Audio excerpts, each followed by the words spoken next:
Assalamu alaikum jama'a, barka da wuni. A yau yana son nuna yadda mutum zai sirrinta saƙonin da suke shigo mishi ta hanyar inbox ba tare da ya goge ba. Amma kafin mu shiga cikin shirin, ina so don Allah ku danna mana subscribe da like da share a wannan channel mai suna Hamid Tech TV.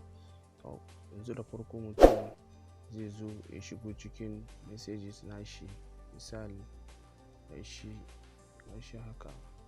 Yanzu misali gashi nan mutum zo ya shiga haka, na shiga zai buɗe ma haka. Idan ya buɗe ma haka gashi nan kana gani. To da farko idan ya buɗe ma za ka shigo, za ka zo a nan ka latsa wayannan ababen guda uku gashi da aka sai kai haka kana latsa su. Gashi nan za ka ga an sa archive kamar wuri ne inda za ka ɓoye abu. To a nan za ka sa saƙonin naka ɓoye su, kuma ba ka goge su ba. Mutum ko da ya karɓi wanka ba zai iya gani ba. Farko mutum zai zo irin saƙonin da yake so ya ɓoye masu muhimmanci a wurin shi wanda ba so wani ya gani. Kamar yanzu misali gashi, bari yanzu misali in yi ƙasa gashi, yawwa gashi ina so in ɓoye wannan saƙon. Gashi nan na wannan number mai 85 ƙarshe gashi, yawwa. Yanzu sai in yi haka, in ja shi haka.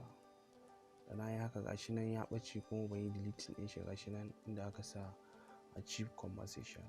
To yanzu idan ina so in ga wannan saƙon sai in zo in yi haka, in zo in shiga a nan. Gashi nan inda aka sa archive, zarar na buɗe gashi nan. Idan kun duba number ita ce mai 85 ƙarshe inda aka rubuta barka da warhaka. Gashi ga number nan, idan kun duba ita ce. To yanzu ko da na je can saƙon baya can. Yanzu gashi gaba ɗaya saƙon ya bar nan kuma ba tare da na goge shi ba.